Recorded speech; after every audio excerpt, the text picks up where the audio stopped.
So, Alhamdulillahi Rabbil Alamin wa salatu wa salam ala Rasulillah. So, ipagpapatuloy natin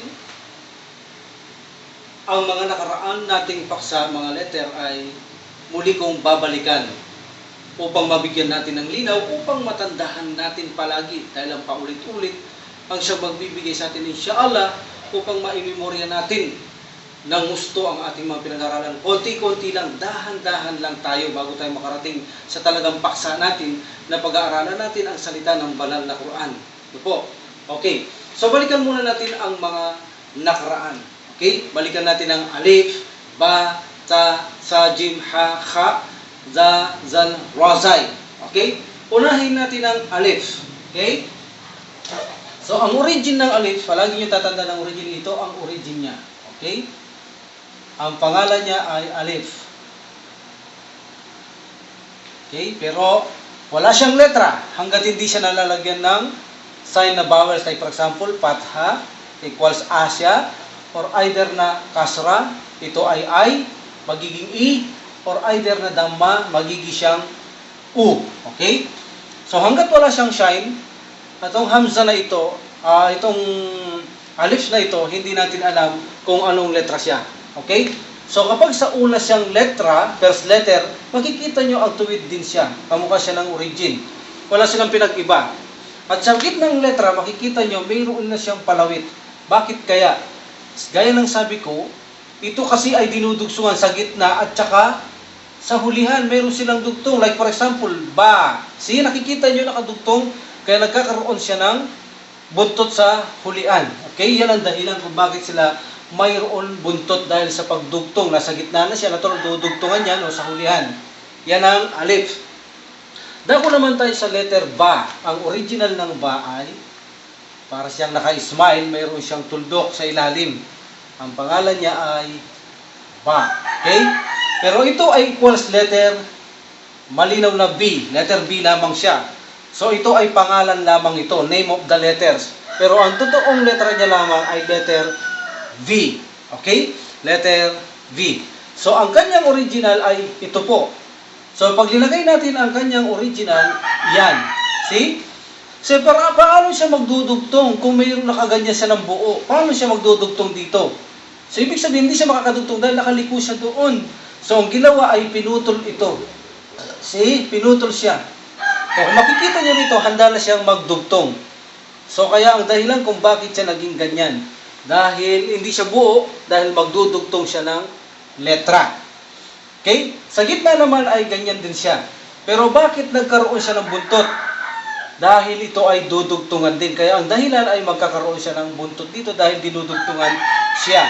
Kaya kung makikita nyo sa gitna, ay nakaganyan ng letter V. Okay? Sa bandang hulian naman, kukunin nyo lang ang palaging last letter ng original na letter. So, ilalagay nyo rito ang original na letter.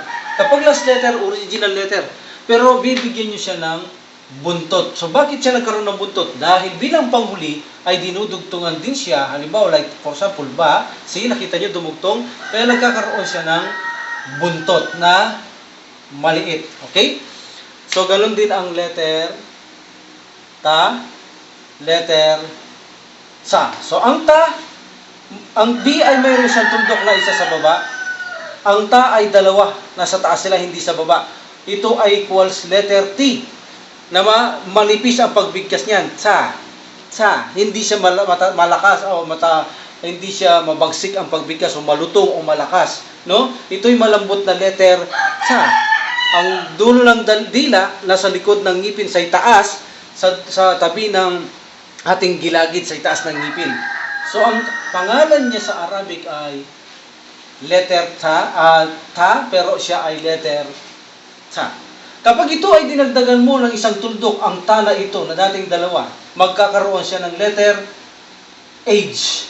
So, ang tawag na sa kanya ngayon ay sa. Kagatin nyo lang ang inyong dila, no? Ang dulo ng dila sa inyong ngipin. Babaw at lalim ng ngipin, ipitin yung dila, kagatin ninyo, at saka nyo bigkasin sa. Okay? So, ganun din ang pattern niya. Wala silang pinagkaiba ng letter V, ang ta, at saka ta. See? Wala silang pinagkaiba. See? Makikita nyo parehas na parehas ang pattern. So, saan sila nagkakaiba? Sa tuldok, dito nyo malalaman kung siya ay ba, kung siya ay ta, kung siya ay tsa. See? Ang ba nasa ilalim ang tuldok niya, ang tsa dalawa, ang tsa tatlo. So, diyan nyo sila makikilala. Ang pinagkaiba ng tatlong ito. See? Kung anong pinagkaiba niya, ang tuldok ang pinagkaiba niya. Kapag ang tuldok ay nasa ibaba, ganyan ang korte niya, ito ay ba. Kapag ganyan din ang korte, kamukha ng ba at saka tsa, ngulit dalawang tuldok, ta. At kapag tatlo ay tsa. Sa gitna, wala silang pinagkaiba sa gitna. Ganon din sila. At sa hulian, parehas na parehas ang kanilang pattern. Okay? Dako tayo sa Jim Haka. Ang original ng Jim ay yan at ka. Okay. Ang tuldok ng Jim ay nasa ibaba. Samantalang ang age ay wala, ang KH o ka ay nasa itaas. So, ang pangalan nito sa Arabic ay Jim. Ngunit ang totoong letra niya na equals J lamang. J. Ang pangalan naman itong walang tuldok na ito na katulad niya ay ito ay ha. Letter H. Kung saan ang ha na ito ay nanggagaling ito dito sa ating lalamunan kapag huminga tayo. Bibigkasin mo, ha. Ha. Okay? So, dyan ang galing yan. Ito naman ay pangalan niya, ka. Ito'y letter KH. Kita nyo, ang tuldok niya nasa taas, samantalang ang J nasa baba. So, ito naman ay sangala-ngala. Doon yung bibigkasin, ha. Ha. Para kayong nasusuka. Ha. See? So, ang kanyang first letter, dahil pareho sila, pare-pareho din ang first letter, middle letter, so center, at last letter ng tatlong yan. So parang nag-aaral tayo, nakatatlong letra lang tayo dahil pare-pareho lang sila. So dahil pare-pareho ang pattern nila, pare-pareho din ang pattern nila tulad ng tatlong ito. So makikita mo ang J, see, imbis na buuin niya, hindi niya binuo. Bakit? Dahil magdudugtong siya rito. So ginawa ay pinutol ito. See, bakit? Upang handa siyang magdugtong dito. See? Okay. So, bibigyan mo tuldok sa ibaba, ibalik mo yung letter ng J, ang tuldok niya, Jim.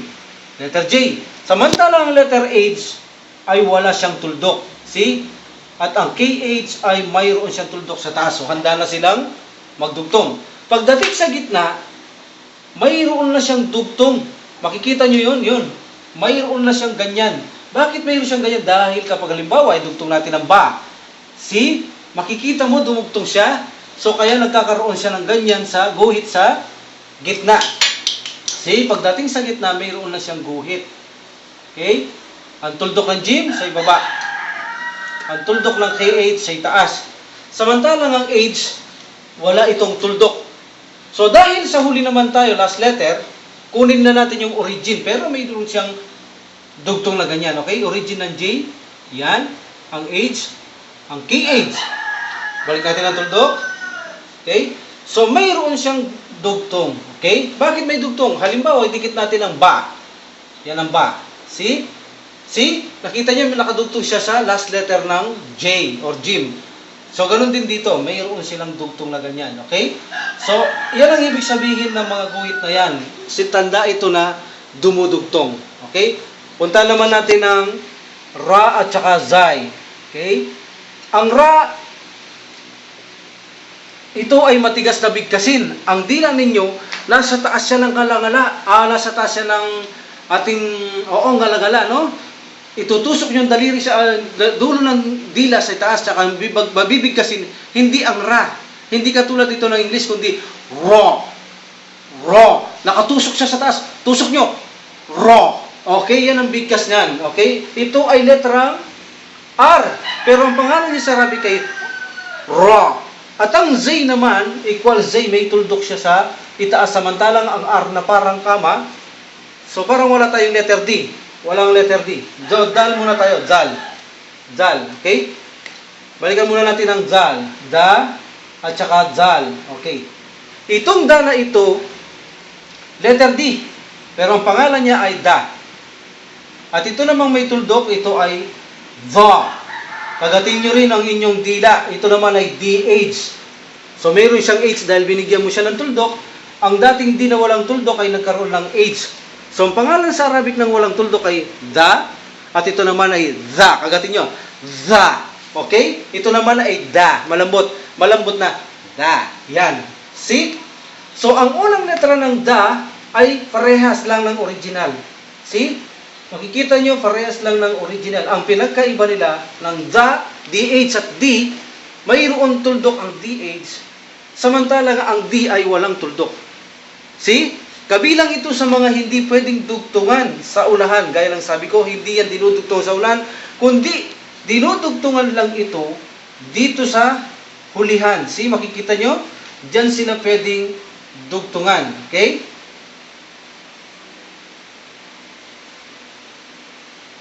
See? So, dyan sila pwedeng dugtungan sa hulihan. Pero sa unahan dito, never na never kayong pwedeng magdugtong sa dalawang yan. Okay? So, parehas ang pattern nila.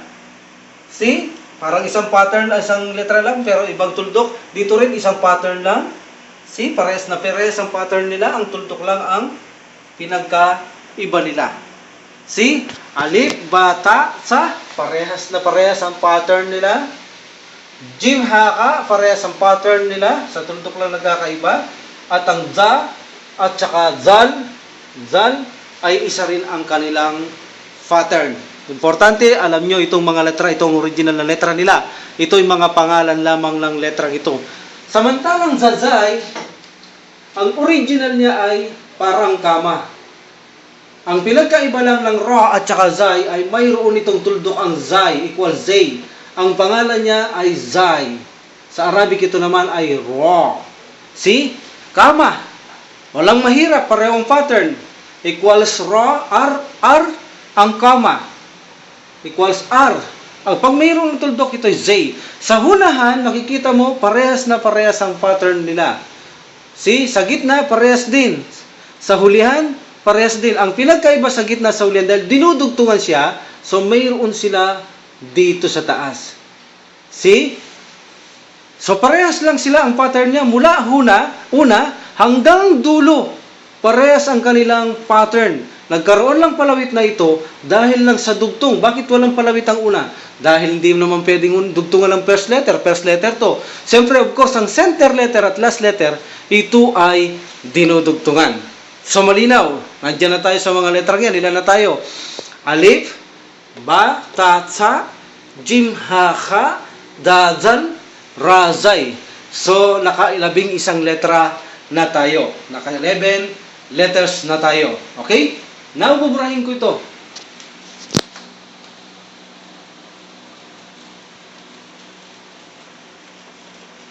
Okay? Bibigay tayo ng sample. Okay. Gaya ng sabi ko, kapag ang fatha ay nasa itaas ng letter equals A. See? Ito halimbawa ang letra. Itong guhit. Nasa taas ang sign, ito tinatawag na fatha. See? Ito ay letter I. Letter A. Like for example, B. See? Ito equals B. Alam natin yan. Pag linagyan natin doon yan, ito ay A. So, ang basa dyan ay ba. Okay? Next, kapag nakita naman natin ang guhit na ito nasa ibaba ng letter, halimbawa itong letter, ito ay nasa ibaba. Ang tawag dito ay letter I, ang kanyang pangalan ay khasra. Khasra. Okay? So like for example, letter B.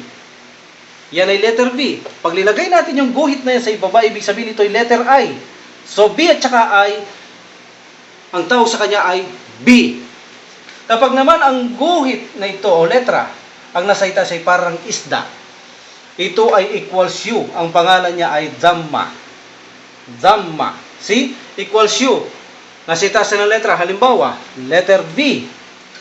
So, inilalagay lang ito sa taas na parang isda. B plus U, ang tawag dito ay equals, B plus U is bu. B plus I equals B. B plus patha or A equals ba. So, ito ang signs natin na vowel. A, I, U or fatha, kasra, dhamma. See? Okay. Now, like for example, gaya ng mga ibinigay kong sample sa inyo. See? Mayroon akong ibinigay na sample sa inyo na pinasasagot ko na gawin yung idugtong sa Arabic. Itong una, number 1, daraba. Where's the first letter? Da. So, hahanapin nyo ang first letter ng da sa pinag-aralan natin. What is the first letter of the C? Letter D. Okay. So, meron siyang kasamang A. Dalawa yan. Magkasama yan. Da, Ra, magkasama rin ang Ra, Dara, at magkasama rin ang Ba. Daraba. So, letter D, mayroon siyang kasamang A. So, first letter ito. First letter. See? First letter yan. So, hanapin nyo sa pinag-aralan natin na first letter ng D. So, ito ang first letter ng D. So, mayroon siyang A. Ilalagay nyo ang kanyang A sa taas. Fatha. So, meron na tayong da. Pwede bang dugtungan ng da? No. Hindi ito dinudugtungan ng da. Gaya ng sabi ko, hindi pwedeng dugtungan ng 6 na letra sa Arabic. Una, alif. Pangalawa, da. Zal, ra, zay, waw. Ang waw ang W. Maaari mo lang silang dugtungan dito lang sa hulihan. See? Pero pagdating sa unahan, dito, never na never silang maaaring dugtungan. So dahil dito, ang daraba, D plus A equals da, raba na lang, hindi siya pwedeng dugtungan. So pag hindi siya pwedeng dugtungan, another first letter ang hanapin natin. Anong kasunod? Ra. Anong first letter ng Ra? Yan ang first letter ng Ra. So R ito, nasa ng A niya, dara. So lagyan natin ng fatha. So dara, ba na lang, at saka A, BA. So, pwede bang tugtungan ito? No. So, anong gagawin natin? First letter ulit? No. Dahil last letter na lamang ang ba, kunin na natin ang original na letters ng ba. Dahil last letter na to, hindi mo na pwedeng gamitin ng first letter, dapat last letter na lang, ba, dara ba. So, kunin natin ang ba. See? Ang original letter. Bakit wala siyang palawit? O, hindi mo siya maaring dugtong, kaya wala siyang palawit. So, lalagay mo, dara plus B, nasa ng A. Ilagay mo, da, ra, ba. Na ang ibig sabihin ng dara ba, hihit. Hihit. Sa Arabic, palagi nyo makikita, ang mga vocabulary ay nagsisimula sa fi'lun madi. Ibig sabihin, past tense, verb past tense. Palaging nagsisimula ang mga dictionary natin o vocabulary natin sa past tense. No? Kaya ito past tense din ang ginagamit nating mga sample. So ituturo ko sa inyo ito kung bakit nasa yung he, nasa yung lalaki sa daraba. Pag nakarating tayo sa luga, malalaman niyo kung nasaan ang he dyan. No? Lalaki ito, feminine, he hit. So ibig sabihin, sa vocabulary makikita niyo to hit. Pero the original meaning nito ay he hit. Palaging past tense, pinalo niya, he hit. So tandaan niyo yung mga verb na binibigay ko, ang mga vocabulary, magagamit nyo na rin salita yan, kahit paano, sabihin niya, ano nangyari ba tumiyak ang bata? Zaraba. Ihit, pinalo niya. See? Mayroon na kayo agad masasagot na isang salita, na salitang Arabic, original at pure. So pag-aaralan dito ay pag-aaralan natin ang pure Arabic ng banal na Quran upang maunawa natin, letra por letra ang kanyang ibig sabihin. Okay? So, nakuha nyo? D plus A, first letter ito, first letter. Yan ang first letter ng D plus A, da. Now, dahil hindi pwedeng dugtungan, another first letter. Bagamat ito'y nasa center siya. Pero dahil hindi siya pwedeng dugtungan, first letter ulit ang kukunin natin. Hindi middle letter. So, anong first letter ng R? R plus A. So, ito ang first letter ng R. Plus, fatha, dara. So, last letter tayo. Kapag last letter na tayo, ibig mo sabihin, dahil hindi pwedeng dugtungan, first letter na B ang kukunin ko, ganyan? No. Last letter na ito, kukunin mo na ang original letter, ang last letter. So, ito ang lalagay mo. V plus fatha, daraba. So, ibig sabihin ng daraba, hihit, pinalo niya. So, yan ang unang sagot doon sa assignment ninyo. Ang pangalawa ay yung kharaja. Okay? Kharaja. Palagi nyo titignan ang first letter, second letter, at last letter. Kapag hindi pwedeng dugtungan, kunin nyo ulit ang first letter, wag ang middle letter. Pero kapag wala nang dudugtungan, ibig sabihin, last letter na, kunin nyo na lang ang last letter, wag na ang first letter, okay? Next, kharaja, okay? KH plus A. Ra, RA, at saka ja. Ibig sabihin ng kharaja, hilib. Hilib. Lumabas siya. So, like for example, sabihin natin, ay na Muhammadun, yaki, where's Muhammad aki? Sabihin mo, dahil lumabas na, pastes na, kharaja. Lumabas siya. See, kharaja. So, kharaja means hilib. Lumabas siya. Now, where's the first letter? KH. So, ano ang first letter ng KH? See? Yan ang first letter ng KH. Nasa itaas ang kanyang tuldok. Ang Jim nasa ibaba. Anong kasama ng KH? A. So, bigyan natin ng patha. So, mayroon ka ng KH tsaka A. Ka. Next, center letter. Dinudugtungan ba to? Yes, dinudugtungan ito. So, dahil dinudugtungan ito, kailangan natin ang center letter ng R. Dahil Ra ang susunod. R. R at saka A. So, paano ang center letter ng R? Di ba nakaganyan siya? Mayroon siya dugtong doon? Iyon ang dahilan kung bakit mayroon siya dugtong dito ang R na yaan. Kung bakit mayroon siya dahil dinudugtong siya. See? Hara, ka, tsaka ra. Asa ng A? Ilagay natin. Mayroon ka ng kara. Next, ang ra pwedeng dugtungan? No. Hindi siya pwedeng dugtungan. So, ito ay kunin natin ang last letter dahil last letter na ang J. Anong last letter ng J? C plus A. Karaja. Karaja means hilib.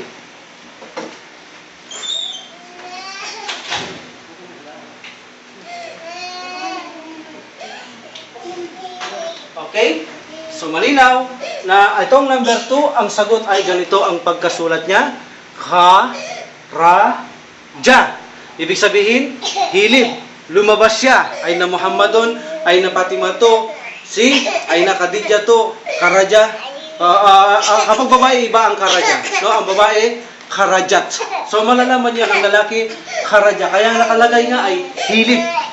Hilib. Kaya nakalagay ay hilib dahil ang Karaja ay salitang panlalaki.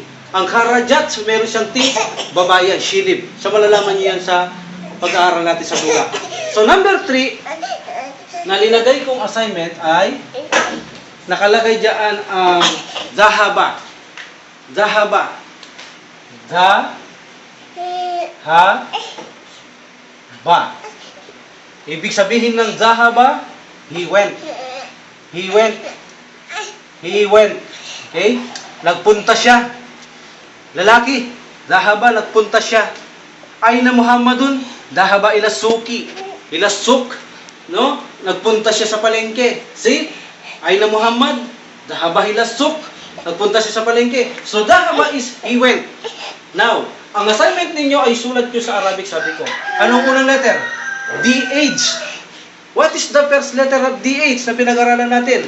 So, mayroon siyang tuldok sa taas. Yung da, wala siyang tuldok. Ngunit DH, mayroon siyang tuldok. Nasaan ang kanyang A? Ilagay natin ang kanyang A. So, mayroon ka ng DH tsaka A, mayroon ka ng da. Now, dahaba. Ito bang da na ito, pwede kong dugsungan ito? Pwede ko ba siyang dugsungan? No. So, anong kukunin ko ngayong H? Last letter? Center letter? O first letter? First letter!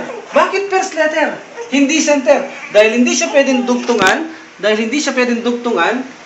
kailangan mong magsulat ng first letter. Hindi last letter. Bakit? Mayroon pa kasing last letter ang ba. So, kukunin mo ulit ang first letter ng ha.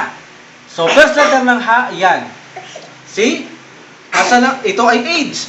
Ha. Age. Nasa ng a? Ilagay natin. Zaha.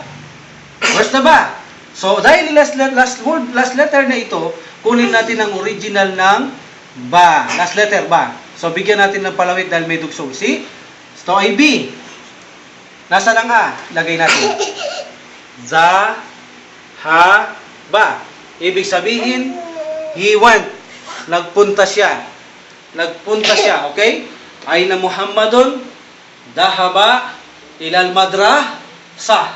Okay? Nagpunta siya sa school. Number 4 na ilinagay ko sa inyong assignment ninyo ay akhadha. Akhadha. Okay? Ibig sabihin ng akhadha, hitok. Hitok. Kinuha niya. So, kinuha niya. Hitok. Kinuha niya. Okay? Ay, like for example, sabihin natin, Ainal Kitab, where's the book? Sabihin niya, kinuha niya. Hitok, lalaki. Akhadha. Akhadha. See? Or sabihin natin, Ainal Kalam or Kalamun. Sa pag-aaral natin, lalagay natin yung mga Vowels na to. Okay, ainal kalamun or ainal kalam. He took, kinuha niya. Akada. So, akada, anong una ng akada? Letter A. Letter A lang ang una ng akada. So, paano natin susulat ang A? Ilagay natin ang alif. Alam na ba nating A ito? No. So, ilagay natin ang letter ng fatha para malaman nating A. So, equals A. See, kapag nilagay nyo rito yan, E. Dito, O. So, dahil ito ay A, lagay natin ang A. Now, letter KH at saka A. Ano ang center ng... Tanong, dinudugtungan ba ito? First letter? No. So, kunin natin ulit ang first letter ng K. KH. See? KH. Okay? So, nasa ng A? Lagay natin. Now, dinudugtungan ba ito? Yes. So, kunin natin ang letra ng DH. Panghuling DH. Okay? See? May tuldok siya. DH. Itong K. K plus A plus DH. Where's the A? Patsa. Lagay natin. Aka. Za. Okay? A. Ka. Za. A. Ka. Za. He took. Okay? He took. Next. What is the next assignment? Bahasa. Bahasa. Number 5. Bahasa. Oh, no. Bahasa. So, bahasa, it means na ibig sabihin nito, he searched. Hinanap niya. He searched. See? Ainal kitab. Bahasa. He searched. Hinanap niya. No? Hinanap niya.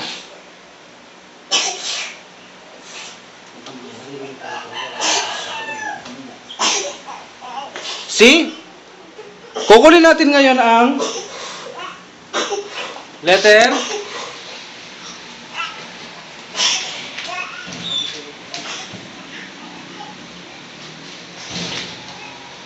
So, letter B.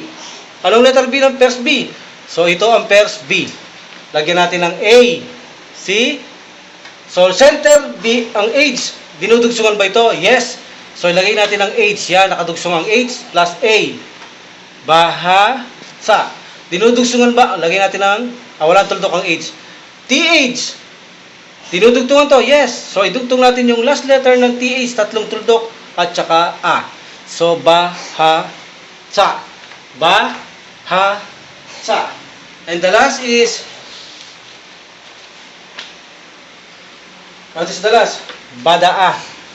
Badaa. So, yan ang last. Ibig sabihin ng badaa, he began. Nagsimula siya. He began. Nagsimula siya. Tapos na. Nagsimula siya. See? So, anong una ng letter ng badaa? B. So, anong letter ng B? C. Okay? Where's the A? Lagay natin ang patha. Equals ba. Now, center. Da. Dinudugsungan ba itong B? Yes. So, kunin natin ang center ng da. Dahil gitna ito. Gitna. Itong last, itong first. C. Ba. Plus D. Where's the A? Lagay natin. Bada. A. What is A? C. Alif. Then, dinudugtungan ba ito? Dito? No. So, kunin natin ang original niya. Matuwid. So, paano naging A ito? Ilagay natin ang kanyang sign. Ba, da, A. Ibig sabihin, he began. So, ididikit ko rin ang sagot na ito, inshallah, doon sa ilalim ng lecture na ito, inshallah. So, ang importante ngayon ay nabalikan ko ang unang paksahin natin, nasariwa natin, na kung saan ay kung paulit-ulit natin gagawin ito ay makakatulong sa atin. So, inshallah, sa susunod, ipagpapatuloy naman natin ang susunod na letter pa ng Arabic letter bago tayo pumasok sa ating paksa na kung saan pag-aralan natin ang luga, ang salita ng banal na Quran. Ngunit hindi ko na ituturo dito ang mga iba pang katuruan, kundi magtatagal tayo rito. Importante lang kasi makabasa lang kayo ng banal na Quran upang sapagkat pagka tinuro ko na ang luga, ay makakasabay kayo sa akin yung mga Arabic na nakasulat doon. Unti-unti nyo nababasa, unti-unti nyo nasasanay hanggang sa bumilis na kayo magbasa. At take note, matututo rin kayong magsulat dito kung tandang-tanda nyo ang mga letter gaya ng binibigay kong sample na yan. Kung tandaan nyo first letter, center letter, last letter, mga dinudugtungan at hindi dinudugtungan, matututo pa kayo sumulat at dagdagan ninyo ang pag-i-ensayo ng pagsusulat, lalo kayong mapapabilis matuto, inshallah. Okay? Until next time, waqardaw alhamdulillah rabbil alamin, wassalatu wassalamu ala rasulillah, subhanakallahumma wa bihamdik, asyhadu an la ilaha illa anta astaghfiruka wa assalamu alaikum warahmatullahi wabarakatuh.